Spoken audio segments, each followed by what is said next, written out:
And my current boyfriend knew about it. Okay. He knew I was sharing everything with him So your current boyfriend is not scared? because he's also into rituals. I think that's what I tracked because that's what I was offered to. That's what I will attract. They are familiar to you when you are around them. Yes, what they are doing, the spirits that they are with, they are aligning with that spiritual marriage. So I attract bad people. I attract ritualists. Welcome to the Safe Space Chats podcast with Madam Speaker. My name is Perseverance Maremeni, also known as Madam Speaker, also known as the CEO of Self-Love. If you're joining for the first time, welcome to the family of healing, self-love, and motivation. And if you're returning, thank you so much for the continuous love and support that you are showing me. This is not a usual episode, Bazalwani. As you can see, we are outside, at Sen Studios. They're trying out this whole outdoor shoot type of thing, and they're using me as a guinea pig, and I am approving before anybody else can approve. This is a special episode. We have a guest who is sitting across me. She's been trending on TikTok because she shared her story, and I asked people if I can actually bring her for her to share her story in detail, and you guys said yes, and you had a lot of questions to ask her. So I've got her here today. She's going to be sharing her story. Please forgive me, guys, when you're looking at me and you're seeing that I'm organic. We didn't even have time for any of that, but at least our guest actually had the time. I'm going to allow our guest to introduce herself, and we're going to go straight into the episode of today. Hello, my darling. Hi, How are you doing? I'm good. Yourself? I'm good, thank you. Please introduce yourself to the people. Okay, my name is Esther Tebe Motsepe, and I'm from Limpopo, Polokwane, Teflop. So, yes, I got the invitation, and here I am. I have honored it because I have been made aware that a lot of viewers or fans are very concerned, and they've asked a lot of questions regarding my story. And I felt like it was very important for me to just come and clarify certain things and to share my story even further.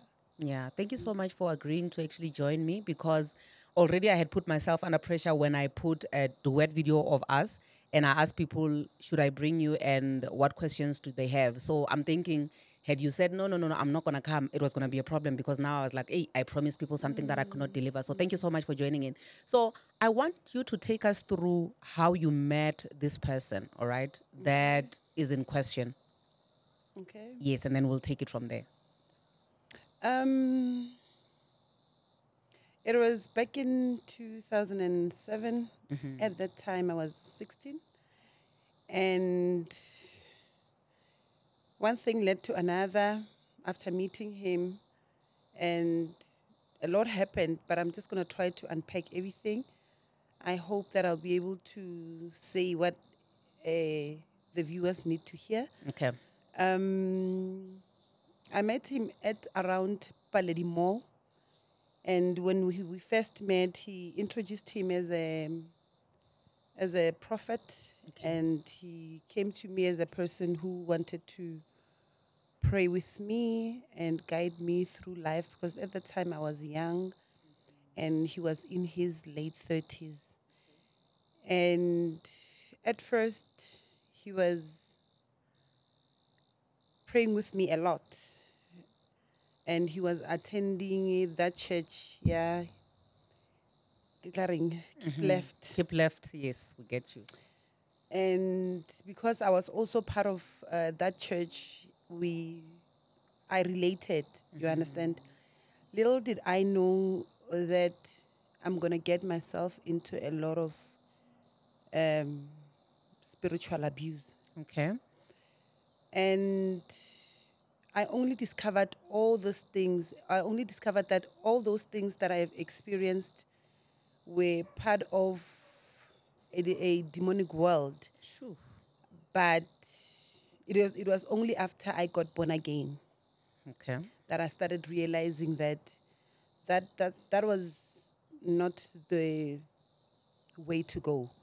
So after meeting him, I think when I was between 16 and 17, I don't remember quite well, he would take me to graves, mountains and rivers, and perform rituals on me. At the time, I thought maybe it was the right thing, because I knew that the church had similar rituals that it performs where they would instruct you to go and steam with mountain stones and all that. I thought that was part of it, you understand? So he would take me to, like the first ever ritual that he ever performed on me. I remember I was young and I was 16 and naive. Were your parents aware of what was going on? At first, they were not aware. So, but at some point, they became aware. My mom became aware because my father at that time was not present. Okay. And my parents had divorced at that time. And because of the absence of my dad in my life, I think that's what encouraged me to agree to most of the things that he was saying, because he came across as a father figure to me, because he was older. Yes. And my mom reprimanded me about him, but I just didn't want to listen because I felt spiritually connected. I felt loved. Okay. So, as I was saying. Yes, the first ritual. The first ritual that he ever did on me, he took me to one of the graveyards that his family is buried in, some of his family members. He took me there. When we got there, he was praying, making incantations. And right before making those incantations, he said I must sit down, and he put candles around me. Sure. And one of the things that he was saying in those incantations, he was saying, this is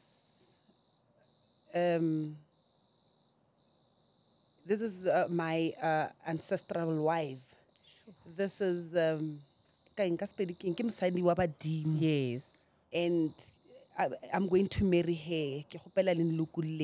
Like such things, you understand? It was like he was inviting those spirits, and he was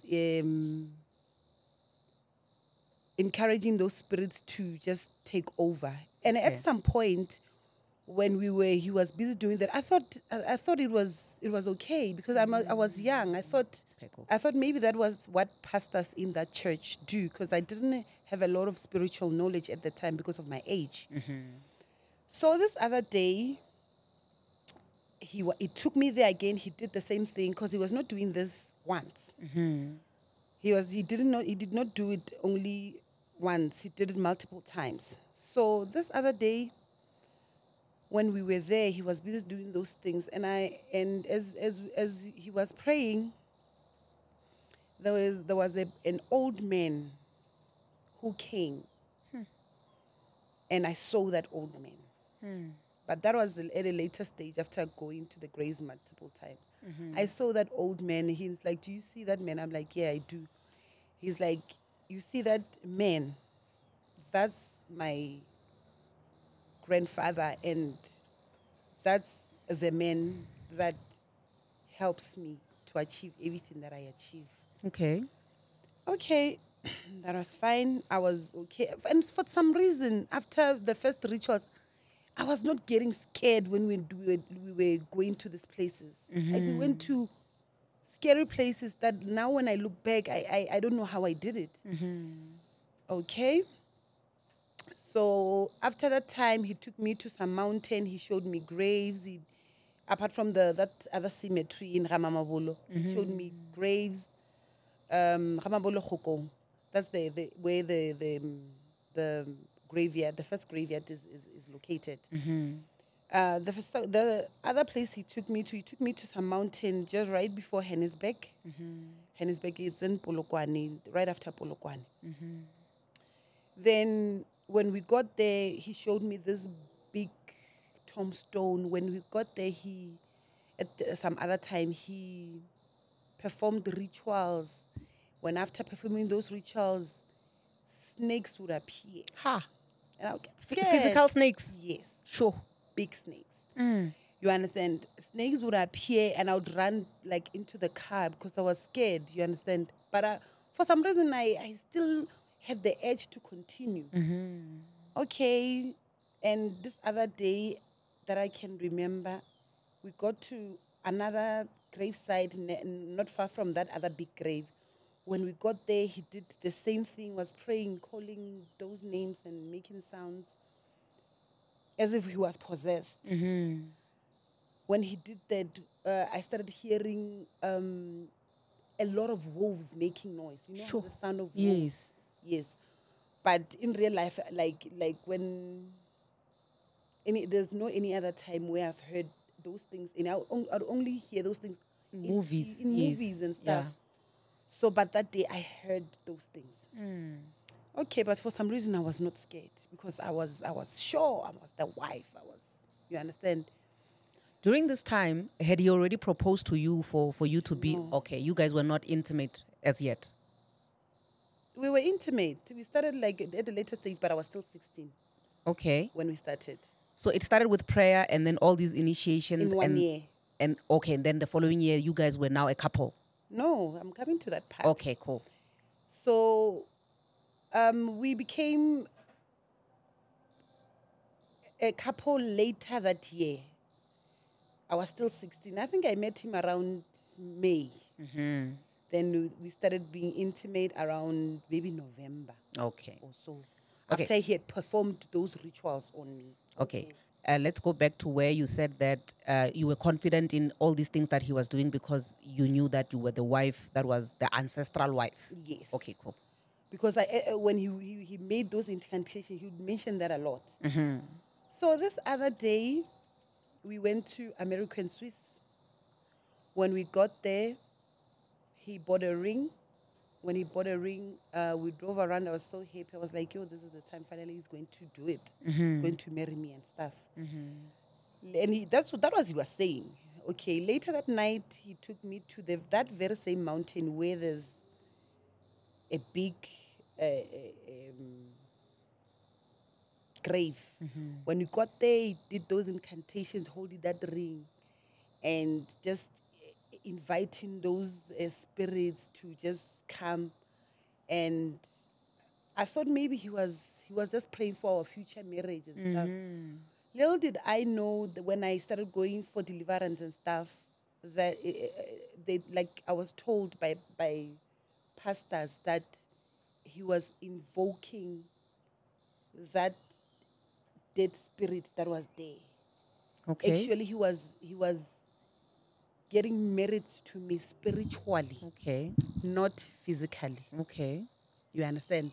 So he, after making those incantations and doing what that and making those sounds that possessed people make, he put the ring on my finger. I thought maybe that was an engagement. He would go home and make it official, but he never did that. Okay. From that time, we continued with the prayers and the relationships. We'd go to rivers, and sometimes we'd go to rivers. When we got there, he would pray, and big snakes will show up, right? And fast forward in the relationship, when I was 19, I fell pregnant. And I told him that, you know what, I'm not ready for this. I don't want to have children. I'm still young. I'm scared. My mom is going to fight with me. She's already fighting me with this relationship. Then he was like, there's no way you can not have my children. This was supposed to happen. Yes. He said that the children, it's supposed to happen. Yes. Okay, let me just ask one question before we proceed about you having children. Was he married during this whole time? When we first met, he told me that he has baby mamas. Okay.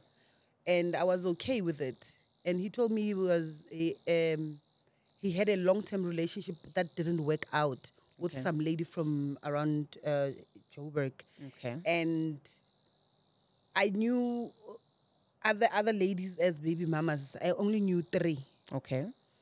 Okay. Then when I fell pregnant, when I was 7 months, 4 years into the relationship, he said to me, I've paid half lobola for somebody.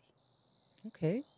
And that came as a shock for me. I cried a lot. I was depressed because I was scared that I'm gonna have children with a married man. Yes. You understand? So okay. Fast forward. I gave birth. That's where everything changed. He stopped coming. He would come when he wanted to take me to that mountain. So you were still doing rituals even after the baby was born? Yes, it's twins. After the twins were born? Yes. Okay. And he would come only when he would take me to that mountain. And at the time I was still in the church. And because of the challenges that were there, I decided that, you know what, I think it's time for me to just change my belief and do things differently. Fortunate enough, my mother got born again. Okay. And when my mother did that, that's where everything started crumbling in the relationship, because my mom was concerned. She was praying for me almost every day, you know, and with those prayers came a lot of revelations. Pastors would come at home. And when those pastors came at home, I remember this other pastor came, and when he was there, he was praying for me, and he was telling me that there's a spiritual man that you are dealing with. And just know that I'm going to remove those things through prayer. God is going to do it. But just know after 2 days that man is going to come back to deliver those spirits to you. Okay. And some of the spirits come when he saw them, he saw snakes, you understand? And what this man is going to do, when he comes, he's going to come wearing a scarf. Okay. He's going to be wearing you see that South African scarf that politicians like? Yeah, he's going to come wearing that scarf to deliver that those creatures. But just keep on praying. God will come through for you. So 2 days later, he did that. He came. When he came, he did the very same thing that pastor told me that he's going to do. Then that's where I started going to deliverance churches. Okay. And every time I would go there, he would come and fight. He would swear at me for no reason. You understand? So from my view, I felt like those prayers I was doing were disturbing those things that he made me walk with. You understand? And that is just what I experienced with him spiritually. And at that time, the wife was not fighting me. And she knew about me. Okay. You understand? She was not fighting me, and I couldn't understand why. How did the wife find out about you? I remember there was a time this guy cheated on me with some girl from Eastern Cape, right? And at that time, the wife was in Limpopo. Okay. And I found out that he's cheating. Then after that, I started calling him a lot of times because I was stressed out. Then this other night, I drove from Limpopo to come to Joburg. When I got here, I found that lady in the house. And when I got here, I found a pregnant lady, like she was pregnant. And from there, the wife was called by that other girlfriend. And that's when I started talking to the wife. That's when... Then I was like, you know what? I think it's time for me to just get out of this situation. And I'm tired of it. I want to leave. But at that time, I had kids. And it was difficult for me to leave. And I forgot to mention that after finding out about the wife, because I needed his financial assistance. I mean, like I was 19, 20. I needed his financial assistance. I had to stay. There was no way I was going to leave. Who was going to take care of the kids? So you literally just I told stayed. yourself that you're going to be the second wife, wife, or because that's what since you are the spiritual wife. Yes, I accepted that part. You understand? And it's unfortunate that I fell pregnant with another child. Okay. And when I went to the house to go to that other girlfriend and check what's going on, I was at the time I had given birth. I had 3 kids with me. When I got there, it was just complicated. Fights, there were fights and all that, and I just drove back home. Okay. Because I could see that there's no life there, and even some police from that area came and said to me, they just gave me some sort of counseling, you understand? So I drove back home. I was crying. I was a mess. I was like, I cried the whole week. I couldn't believe what I saw. But at a later stage, I was like, you know what? These are the results of staying, even after finding out that there was a wife. I had to just get courage from that, and started picking myself up and coming back to life, going to the world and just continuing with my life. Yeah. You understand? This situation was difficult for everyone, right? But I knew for a fact that I needed to get out, but I didn't know how to do it. It is only this year that I finally got the courage to say, you know what, I don't want to do it. How many years later? I know in the other videos I said 15, but it's more. I think I said it's more than 15 years. Yes. So it's 17 years. This is the 17th year. You understand? But during the relationship, because there were ups and downs, I had to try to run away. I had to try to get into other relationships and try to. I've dated. I don't want to lie. And he got angry about it. But I was like, you're a married man. What do you expect? Do you expect me to sit and wait for you? And when I did that, because I was driving his cars, he would take them back. Every time he gets angry, he would take those cars back, not even thinking that these cars are the cars that are helping his children.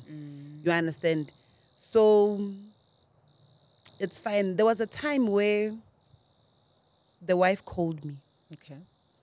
And she was like, you know what, I understand that my husband loves you. Can you come and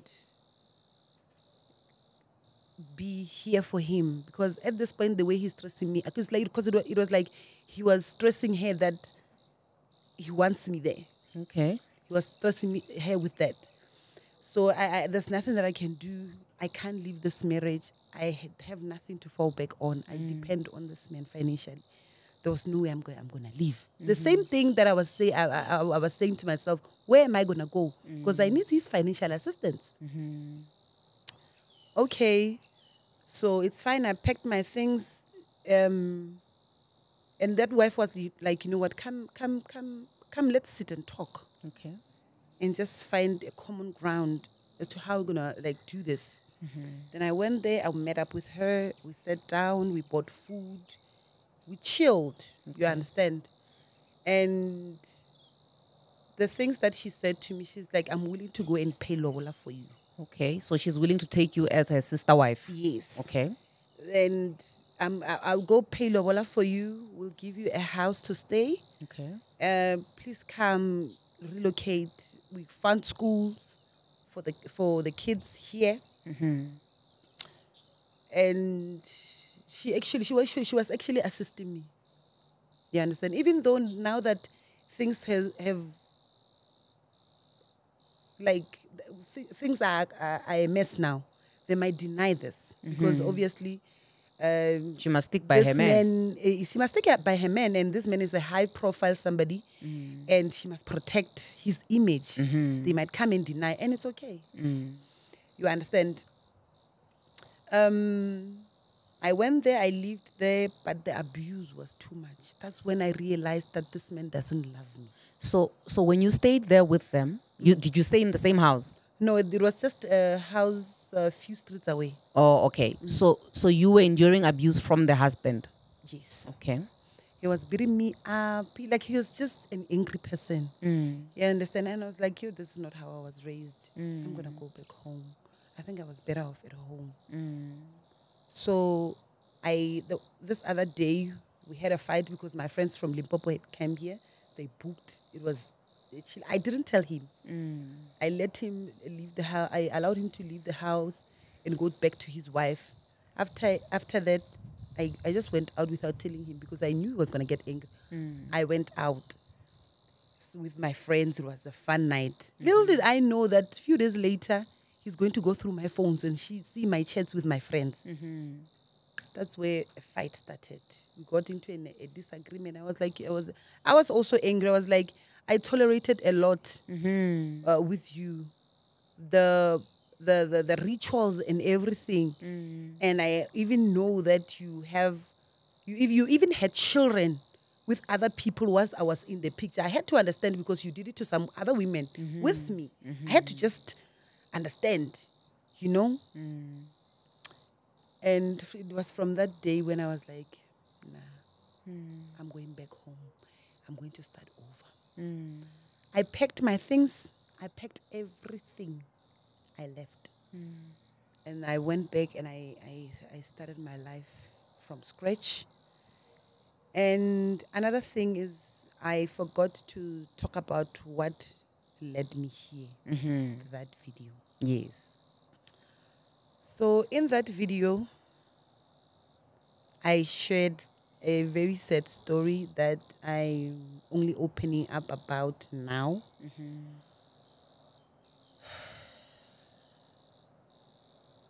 So remember I mentioned that we had 3 children, right? Yes. Twins and their little brother.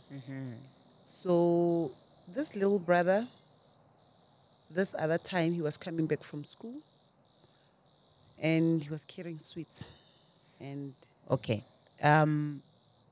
During this time, had you moved back home or were you still staying this side where the wife said you must come and move in, you have a house down the street? No, this was right before. Before you moved? Yes, it was before I moved. Okay. Okay, you can proceed. It was before I moved. Ne? And he was coming back from school and he was carrying sweets and he was asked as to where he took the sweets. It was like they came to school. And I remember at the time, me and the father were not in good terms. Okay. We were not speaking. I think it was more than a year without talking. And he just went there without my knowledge. He thought I'm like, if we are not in good terms, why would you go to your child's school without informing the mother? You understand? Yeah. So, okay, he was carrying sweets. He was asked as to where he took the sweets, and he told us that Daddy came to school, and he gave me the sweets. Okay, he ate those sweets. Few days later, he passed away. And when he passed away, the situation was difficult, but my mom was strong for me. And she took over everything and just got the courage to just stand up and just be a mother at that time because I was a mess. Okay. Can you take me through what had happened before? Because you are saying that you were not speaking for more than a year, you were not communicating with this man. What had happened that led to you guys not communicating for more than a year before he could go to the school and give the child some sweets? I was tired. Okay. Of dealing with the rituals and him being abusive, the girlfriends, other babies, having to take care of other babies. I was just tired. I had told myself at that time that I'm leaving. Also, it was one of the times where you had attempted to leave the relationship. Yes. Okay. So, funeral preparations were made, and he was called, and I called and asked for money so that we can bury his child. And he was just actually he ghosted me. So on the day of the funeral, I was still asking him to say, you know what, we've spent money here. Can you at least contribute? And he blocked me. Sure. And when I was texting this, my son's coffin was in front of me. He just didn't care, and he didn't even show up for the funeral. But when did you get the post-mortem for the child? The doctors told us that it was migraine. Okay. That's what they told us. And No poison in his system. no, postmortem was not done. Because after the incident with the sweets, he started complaining about headaches and stuff. Okay. And I'm not saying he's the one who did it, but I suspect. Okay. You understand? And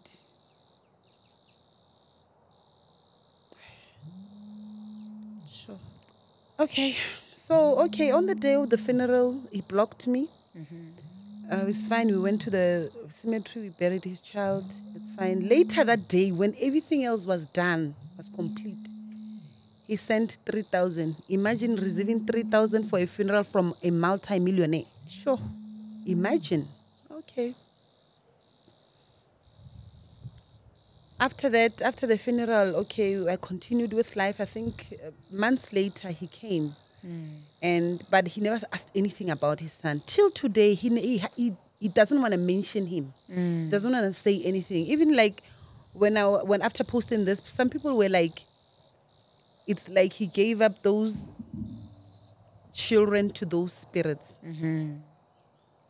He gave up those children to those spirits. They're going to take the children one by one. If you don't cut off ties, go for deliverance and remain clean. Those spirits are, because they are with you, you married them. They are going to come for the kids one by one. Sure. And I remember at that time when we were not talking, we were not in good terms, his finances were a mess. Because remember, I'm the only connection to those spirits. At that time, I was not talking to him. I had left. That was the first time. Remember, I attempted 2 times to leave. This is the 3rd time. Okay. You understand? So, the first time, he's fine. Like, all his cars broke down. He stopped getting projects. Like, everything was going down. He had to come and try to revive the relationship with me. Okay. He was like, yo, I'll marry you. Hey. But he lied. Okay. Then I went back. He started flourishing. Even the second time, same thing happened. The second time it was when I left and I stopped talking to him. That was when I was called by the wife. So the wife reached out after the child was already buried. Okay. So that you guys can come and be sister wives so that the businesses can now start flourishing again. So, yes. So now when I look back, I feel like the wife knows about the rituals and the sacrifices and everything. Okay. I think she knows.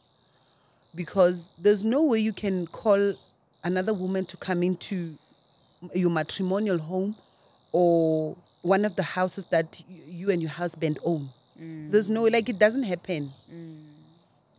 It would maybe happen after maybe paying lobola or something, but I doubt. As a normal person, you'd suggest that a new house must be bought. built. Yeah, or bought, yes. Yes, you understand. So with her, she's like, come, it's fine. Because at the time, things were bad. She was even selling her bags. Because she's a materialistic person. At the time, she was selling her LV bags, her Gucci bags, because things were tough. So now it is the time where I say, I don't want to do it. I don't want to continue with this mess. Or else I'm going to lose my children. Because even my son at this point is sickly. And I'm feeling like, you know what, I'm the only person who can save this child because I'm the cord. I'm the spiritual cord between the spirits, me, and the father. Okay. You understand? So I'm the one who can cut. If I can cut communication, because I was advised by a lot of pastors to say, cut this man off. That is the only way you're going to be delivered. Because you will get delivered today, he will come back tomorrow. You understand? So right now, after posting those videos. Okay, before we get to the situation right now where you posted the videos, ne? Okay. What happened that led to you wanting to now separate with him? What is the recent... Because I think when I watched one of the videos, you were saying that there was a lot of disagreements, which is something that happens from time to time. And if you're saying that this is now the third attempt of you trying to break away from this man, what transpired before you get to a point where you just speak openly about what happened? Remember his money. He's a multi-millionaire, right? And he uses money and cars to lure me. Okay. And I had to come up with an escape plan. Okay. Because I always knew I want to leave. I had to come with an escape plan. I started listening to him, being submissive and, giving him what he wants. Okay. Just so I can get what I need from him. So, okay, he bought me, after starting to listen to him, he bought me an Audi S3. Okay. But because to show that he's sneaky, he registered that car with his name, just so he can take it anytime he wants. Okay, fine. He got me a house in Polokwane to stay with the kids. He took the kids to one of the most expensive schools in Limpopo. And because at the time I was listening to him, when he said, do this, I was doing it. And remember, this time when he was doing this, he's a pastor. He leads a church that has a lot of branches. Wait a minute. This person has left the Keep Left church. Yeah, unfortunately, I didn't mention that part. Yeah, a long time ago. Okay, so during this whole thing of him doing rituals and whatever, eventually he left the Keep Left church and he's into the touch the screen churches. Yes. So he's doing so the rituals are continuing while he's the touch the screen type of churches. Remember, right now he doesn't have to do rituals. Oh, because the spirits, he has placed them. Okay. He has made a covenant with the spirits with me. Okay. I'm the sacrifice. Yo. Now he doesn't need to go to those mountains, those graves anymore. Because I'm married to him spiritually. The only thing he does when things don't go well, he calls me. That's why I said, always when I leave, his finances suffer. So right now as we speak, this person is leading a church. Yes. And that church started flourishing after my son passed away. Ha! So some of the things I'm not sure, but some things are obvious. You understand? So, and even when the wife called me, she was Mamfundis. Yeah? Yes. Wanting you to be the sister wife. Yes, Mamfundis of a born again church. First lady of a church. Yes. Okay. You understand? So, and another thing that I didn't mention, remember I mentioned that I used to date, I used to try to move away. You understand? I'm not denying that fact. It might come across as if I've been cheating on him. It's fine. If people see it like that, it's okay. You understand? And I remember he found out about, because normally when I get into relationships, I hide my relationships because I know he's a ritualist. So this other time he found out about this other boyfriend of mine. So after finding out about the boyfriend, he told me that he went to my mother, in fact. When he got there, he was so angry. And yeah, she's being disrespectful to my God. Hey, what. Like, she must know that this person she's dating will die. Yo. Me being me, I'm like, nothing will happen. I continued with my boyfriend. So this other day I was going to campus because I studied at the University of Limpopo. This other day I went to campus. I was writing, I think it was jurisprudence. And when I finished writing, I called my boyfriend. Remember at that time, he's swearing at me on the phone, WhatsApp, calling me names, and I didn't care. So I called my boyfriend, he didn't answer. Hi, man, I got angry, I went home and I slept. And I opened my phone, I'm calling him, he's not picking up. And my cousin calls me. He's like, you know what, please call your boyfriend and check him because I'm hearing things. I called, he's not picking up. I was like, yo, tell me what's going on. He's like, go to where he works and check. Okay, I ran, I went there. When I got there, his car is there. I was like, he's fine. Then when I was about to leave the building, and I asked the security guard, where's so-and-so? They were like, he got into an accident. He passed away. Yo. Remember, I was told that he will die. He died. And it happened because there was still contact between me and him. Okay. So right now, I'm going in full force. Okay. And because now, the situation is that I told him this year around May, June, I told him that, you know what, I met someone. No, it was earlier this year, around February. No, actually, I didn't tell him. Somebody called him and he was like, we see her driving with a guy in the car. And I was like, yes, I know people. From that time, he sent private investigators to come and investigate the situation and check as to whether what he was told is true. Little did he know that the private investigator is my ex.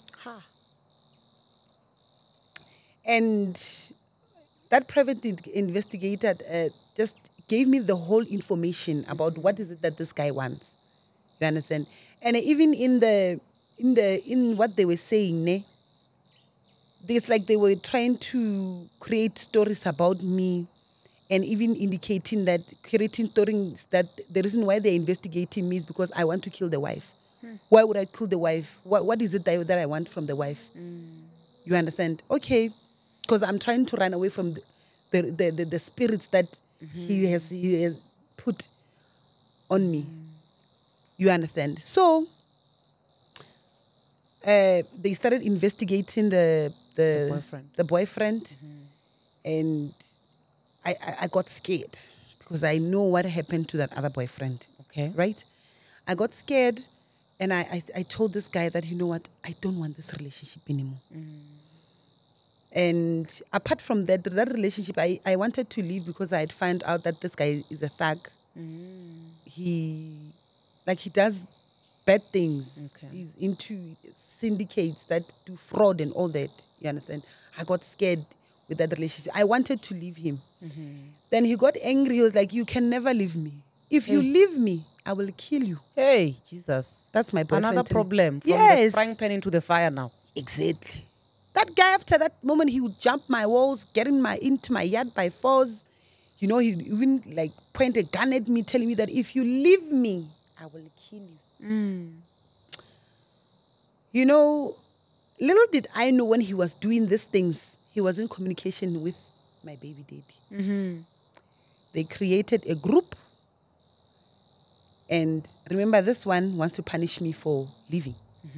That one was to punish me for trying to leave the spirits, trying to, for not listening to him, trying to get into a long-term relationship, wanting a marriage and all that. And I confessed to him, I don't know, yes, I did this and I'll do it again because I want to move on. I don't want this anymore. And this time I mean it. Because remember, I spoke of an escape plan. What I did with the money I was saving, I bought land. Okay. I bought 4 pieces of land. And one of the land, I I've made buildings in the properties, and another one I've started building shops. One is complete, and I'm like, you know what, I'll survive. Okay, earlier on you mentioned that yeah, no, this is proper outdoor shoot. Yes, ladies and gentlemen, we are doing an outdoor shoot. You mentioned that with the first boyfriend, there was still a connection between you and the guy, which is how he managed to get to him. Ne? So what changed now with the next relationship? What is that connection that you are saying that was there during that time, which is not there now? Remember, this relationship is still new. Okay. I already had a plan. Okay. To cut him off this year. Okay. I already had a plan, and my current boyfriend knew about it. Okay. He knew I was sharing everything with him. So your current boyfriend is not scared? Because he's also into rituals. I think that's what I tracked, because that's what I've been I was offered to. That's what I will attract. They are familiar to you when you are around them. Yes. What they are doing, the spirits that they are with, they are aligning with that spiritual marriage. So I attract bad people. I attract ritualists. Okay. So I think I think this is caused by the fact that I haven't went for deliverance and like cut him off.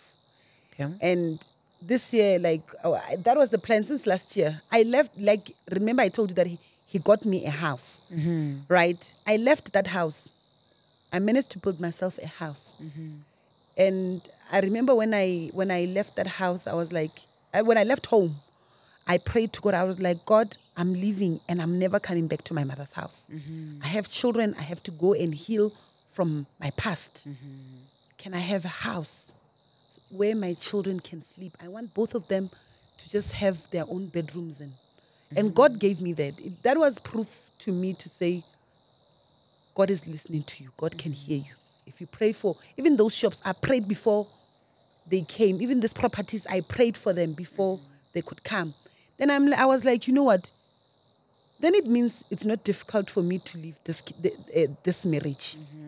Because another thing that I did not mention is that I went to a certain pastor, and that pastor, I went to the certain church. That pastor picked me out of the congregation, and he was like,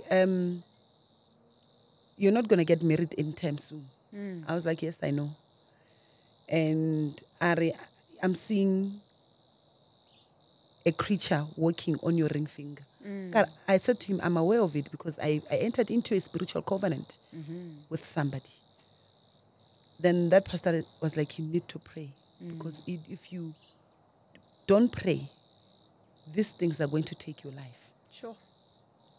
I was like, that will never happen. I'm going to get out of the situation alive. You understand? So now the situation is that I told him that I don't want to talk to him. Since June, we haven't been talking properly. And because I told him that I don't want to talk to him anymore, he cut off his children. Then I knew that it is not me he wants. I mean, it is not the kids he wants. He wants me, because he knows that I'm the connection to whatever that he's doing. Okay, let's finish off the story of the thug boyfriend and the PI. How did that end? The relationship with this guy? Because you said that at some point they were working together because these people I had to make a protection order. Okay. I had to make a protection order to stop him from trying to force himself on me, trying to force himself into my life. And even now, he still sends people to call me. Even apart from the situation of the baby daddy, he's also obsessed with me. I think I feel like these spirits are just directing me to people who are going to send me to the grave. Because people that I attract, if they're not married, they are thugs. They are ritualists. Ritualists. I find out during the relationship that there's somebody else that they'll choose that person over me. This is what this spiritual marriage is doing to me. I'm not married because of that. I'm not in a relationship because of that. So I went back and I sat down. I was like, you know what? I'm not going to date anymore. Not anytime soon. I need to work on myself. Okay. I need to get delivered. I need to cut communication with this person. I need to ensure that he doesn't bring those things back to me. Okay, so you are dating currently? No. You're not dating. So the one that you had said that you were telling everything, is it like an ex now? Yes, that's the one Is that the I'm thug? telling. Yes, it's the thug. Oh, okay. Okay. Oh, so, okay, since the beginning of, or you said you cut off communication in June. Yes. What happened between June and now? Now we are in October. He cut off his children. He, I would get almost 40K a month. Now he has reduced the money to like 4K. And I'm like, it's okay because I've other plans. I'm not fighting him. I'm not. And I'm like, you know what? This is a form of healing. And this is God saying to me, you can do it. You understand? You can stand up and do this by yourself. Yeah. Just so you can be delivered from this situation. Okay. And I didn't even take him to maintenance court. I didn't. And after posting the video, the church members saw the videos, they're trending. Even the head of their church from UK is in South Africa now. Because of this situation? Because of this situation. Okay, tell me what led to you actually posting those videos to begin with? I'm tapping into my era of healing. Okay. And deliverance. I'm getting rid of all of the past. That is why I'm opening up, sharing this situation with everybody. And I can see that I've opened a platform for people who have been through the same situation as me. And there are many. Oh, so you sharing on that day, because I got it from other people and the mentions and whatnot, I thought maybe something triggered you on that specific day to say, you know what, today is today, I'm just going to share. Or it was just one of those days where you felt like today I'm comfortable enough, I want to start sharing my story. I was going to share eventually. And remember, you can't share scary things like this out of nowhere. You have to, it's either be triggered or tap into a place of healing. You understand? Because I understand the pain that will come with this, with sharing my spiritual journey. People have started pouring themselves out to me in boxes. They're like, share my story, do this. Can we have lives? Can we pray with you? You understand? People are concerned and people are coming forward with their experiences. And some of them are even mentioning that my husband is doing those things and he's sacrificing his side chicks. So some of them are saying, my brother is doing that, he's sacrificing the family. My uncle is doing that, he's very rich, he's sacrificing the family. Every year we bury somebody. So I guess maybe it's God talking to me and showing me that I can go out there and just help people heal. You understand? So, yeah, that's the situation. So, this week, what happened, another thing that happened is that after they saw that video, the church members, the home girls and boys, they shared the video all over. I mean, like, it's trending. Like, even people from the UK who know them, they are aware of it. Like I'm saying, the head of their church is in South Africa. He requested that I must meet him. And from here, I'm going to meet him. Okay. Specifically to share with him what I want with regards to the kids. And I'm gonna tell him that I don't want any form of connection. And I want to continue like this. I've healed, and I feel like even if they don't do that, I'll be fine. There was a video, on one of the videos you were mentioning that you already know that your children could be in danger. Also, you could be in danger. Have you faced anything that you feel like it's endangering your life ever since the videos went viral? So far, no. But before before I shared the video, he told me that they'll shoot you whilst you're driving. So you are ready for a bullet? I have suffered, man. I've suffered, and at this point, I'm like, anything's fine. So because you have... I'm only asking God to deliver me from those spirits so that He doesn't have to come back and